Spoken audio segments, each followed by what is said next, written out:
Ladies and gentlemen, boys and girls, and everybody in between, welcome to another episode of the Jake Botel Sports Experience. My name is Jake Botel, and it's a pleasure to have your company for another episode, bringing you a mini recap of the National Hurling League semi-final between Cork and Kilkenny. In video format, available in video format on YouTube, via Patreon as well. These videos for the hurling games that I've watched today, I've put up available to the public on YouTube, but there'll be a lot more video content available up on my Patreon. There already is. That is not available to the public. So if you want to go along to Patreon and find the Jake Botel Sports Experience on there for just $5 US a month, you get access to bonus content, video content, all the extra JBSE goodness. But let's get into it. We had the relegation playoff game earlier today between Antrim and Offaly. Recap that one for you. If you haven't seen that one, go back and have a look at that. And now we're going to get into the business end of the competition, the semi-finals. The first of which is between Cork and Kilkenny. Wexford and Waterford play tomorrow in about 12 hours, I think, from when I'm recording this one. So I'll make sure I get a semi-final recap of that one up for you as well. So, to recap for you how we got here, how we arrived at Cork v Kilkenny. Cork in Division 1 Group A, they played 5 games. They went 4-1 from their 5. They defeated Clare 230 to 221. They defeated Offaly 425 to 115. They defeated Limerick. A bit of revenge, a small measure of revenge, ultimately, for Limerick's victory in the All-Ireland Championship game last year. Cork beating Limerick 219 to 113 in a contest where they really bruised Limerick and out-physicaled them, if out-physicaled is a word. Defeated Galway 126 to 023.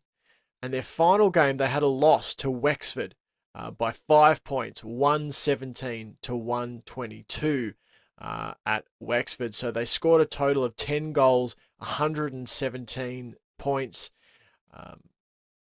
conceded 5 goals, 94 points for a score differential of plus 38. So that's how Cork arrived in this semi-final. Kilkenny, on the other hand, they were playing in Division 1 Group B. They opened with a victory over Antrim, closely fought 215 to 3-9 over Antrim, had a loss by a single point to Tipperary, 118 to 119 in a game they absolutely could have won. They defeated Laois 228 to 17. They defeated Dublin 223 to 16. They defeated Waterford 221 to 21. So after a scratchy opening 2 games to start things off against Antrim and Tipperary, Kilkenny really hit their stride in the final 3 games of the competition. They outscored their opponents by a combined 9 goals, 105 points to 4 goals, 82. So miserly on the defensive side of things, Kilkenny. Also, a plus 38 score differential. So that's how we arrived at this game. And what a beautiful setting this game was. And down in Cork at Porkyqueeve, don't know if I've said that right, gave it a go. There you go. Kilkenny burst out of the blocks, picking right up where they left off last week against Waterford, racing away to a 7-1 lead inside of 6 minutes. Kilkenny just out to a flyer, including an early goal to Mossy Keown. Just like against Waterford, their ability to turn the opponent over in the middle of the ground and then capitalise ruthlessly the other way. There's sort of a blunt force trauma aspect to how Kilkenny play. But that doesn't mean they're without arrogance either. When it comes down to the hurling side of things and not just the physical side of things, Kilkenny are more than capable, as they have been for, the best part of 25 years under Brian Cody, their manager. So Kilkenny out of the blocks quick. They get up 7-1 inside of the first 6 minutes, but Cork, to their credit, as they have done all season, responded. They slowed Kilkenny's roll and then scored 8 of the next 10 points themselves to tie the game up at 9-9. It was Patrick Horgan who made the most of an abundance of frees to pull his side level. Kilkenny then, they keep the lead. They opened up a 2-point advantage over Cork. Cork had a breakaway opportunity. The keeper with a great save for Kilkenny, deflecting the shot wide of the goal, and the rebounded ground strike by Cork went wide. So the Cats keeping that 2-point advantage despite a really nice chance on goal for Cork. Horgan had a miss from I think it was a free. I can't quite remember if it was a free or just a shot on the run. But that miss rebounds into a second Kilkenny goal. The long ball paying off again for the Cats. It was, again, Mossy Keown, his second goal of the game to give Kilkenny a bigger lead. A big part of this game that was enjoyable to watch was the contrast in styles. That's one of the really nice things to watch. I mean, about any sport, really, but particularly in this case, obviously we're talking about hurling. Cork running in waves in the first half, handing the ball off over the shoulder, running through the Kilkenny lines, while when Kilkenny were going forward, they were launching the ball long and letting their forwards and their big men, their physical forwards, break the ball to ground and threaten the Cork defence. Just really nice stuff. Porrick Walsh was a standout up forward, I thought, for Kilkenny. And that's where the first half ended. So the first half was 14 to Cork, 2-12 to Kilkenny. So Kilkenny leading by 4 points at the main break. Kilkenny got out the gate fast again in the second half. They make a habit of this. They racked up a point within 15 seconds of the restart. And the entire second half started at a searing pace with the teams exchanging points back and forth. However, where last week Kilkenny were able to turn on the gas and really power away from Waterford and all the physical beating that they'd given Waterford in the first half really paid off in the second half to open up space and scoring opportunity for Kilkenny.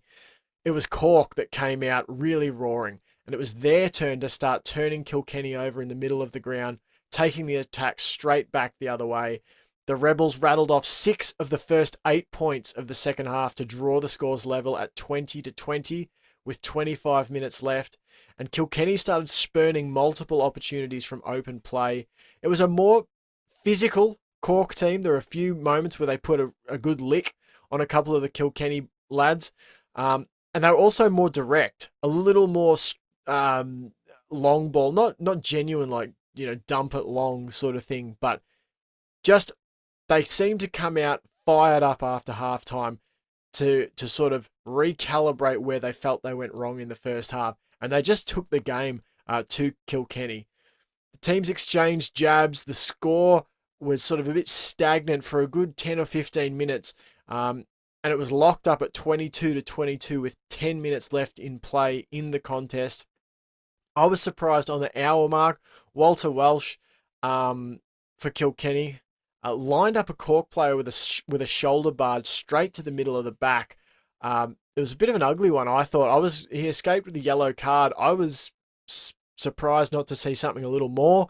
I thought it was a bit of a reckless kind of hit. There was a bit of frustration in Kilkenny at that point. Cork had sort of got on top of things.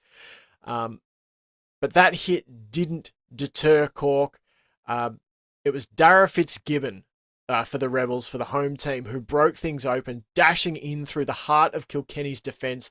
With his team trailing by a point, buried his shot into the net via a deflection from the keeper, and that put Cork up 26-24 with 5 minutes of regulation time left.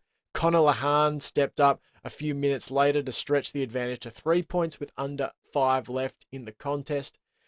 Fitzgibbon picking the ball up on the near sideline, faked a shot to get by the Kilkenny defender. He sort of wound up as if he was going to try and strike the ball from distance. The defender jumped with hands in the air to try and, block it with the hurl. And Lahan just pulled the ball back in, took a few steps forward, and then buried his shot without any pressure on him. Cork added another one shortly after, and they'd blown the margin out to 29-24, and the Rebels finished the game with dash, dare, and energy. There were 4 minutes of stoppage time, but it wasn't enough for Kilkenny to salvage the result. The final score 1-27-30 to Cork, defeating Kilkenny 2-20-26. Credit to Cork, as has been the case for them all league campaign, and I understand this is sort of pre-season-ish, and different teams want different things out of these contests, but they've managed to find an extra gear when required. And I feel like out of all the teams, they are one of the sides that has taken this pre-season league, as it is, more seriously than others. They've really they've wanted to start this journey of redemption after being, really harassed and dismantled by Limerick in the All-Ireland final last year. They've been coming at this competition with a purpose and really trying to lay down a marker for basically trying to set a really high floor for where they want to be come championship time. This is the level they expect to play at, anytime they turn out. And if they can play a little higher than that sometimes, they're going to be a really hard team to beat. So they were able to match it physically. I think that's really important. That was some of the criticism from the All-Ireland final last year, was that Limerick were able to boss Cork physically. That's been a big tick for them this year. They've been able to match it up with the other sort of heavy hitters that they've faced in league play. They really took it. It was their turn to embarrass Limerick. The score in the Limerick game this year was a lot closer than if you watched the game. If you actually watched the play, Cork, they really did a job on Limerick in the league. They bested Galway. They lasted a physical Kilkenny team. Kilkenny are always, a hard physical team to play. After half-time, it was Cork who outscored Kilkenny 113-16 to 0-8-8. So that's the sort of thing that Kilkenny did last week to Waterford, where they wore them down and then came out and put it on them on the scoreboard. That's exactly what Cork did in this game, doubling up what Kilkenny managed to score in the second half and overturning that 4-point halftime margin to run out 4-point winners themselves. It's worth noting there was no TJ Reid for Kilkenny. The Ballyhale Shamrock star has sat out this league. I think he's been on his honeymoon or something as well. So they've got lots of superstar power to come back. They'll obviously be disappointed not to go a step further. But Brian Cody, who has steered the county to a staggering amount of All-Ireland titles since 1998, he knows that the real journey starts in 3 weeks when championship rolls back around. This will be a good coaching point for him, for this rebuilt Kilkenny side to say, look, this is where we've got that energy, that level we played at in the first half. We have to bring that for the full 70 minutes, or we can get turned out really quickly, because the tide shifted dramatically after halftime. So all great managers love a good teaching moment, and especially in a competition like this, which is in essence a slightly heightened preseason tournament. This is a great playground for Cody to sort of test out these players and have some of these learning moments. So when championship rocks around, those points are already in place. This is what we do well.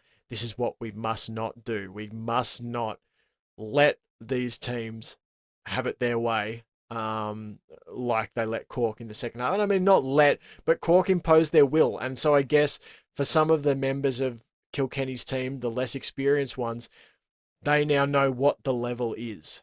That was, one of the games in the league that was as close to championship standard as any, really.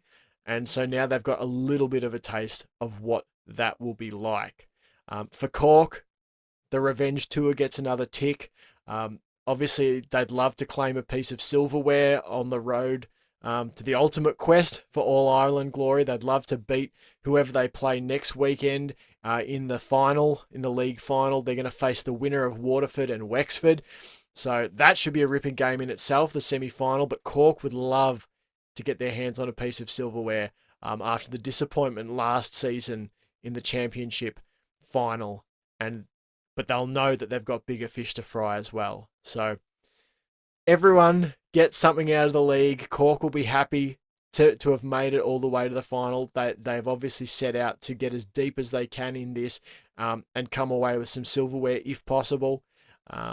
Kilkenny will be happy with the development they've got and what they've shown after the first couple of weeks. They've shown a physicality, a directness, an aggressiveness, an ability to score, and an ability to, up until this game, really sort of grind teams on the defensive side. So, next episode you'll see from me is a recap of Waterford and Wexford, their semi-final. Until next time, guys, thanks so much for watching. Go and consider jumping on board the Patreon so you can get all these, future video shows. I'm not putting all of these up public, just a few so you can sort of get a taste of what the extra content looks like. But even just if you're listening to the podcast, you're an absolute legend. Appreciate you taking the time. There's a lot of podcasts out there that you could listen to, that you could watch. The fact that you guys take the time to listen to mine just means the world to me. So thanks very much, guys. Until next time, you've been great. I've been reasonable. It's the JBSE.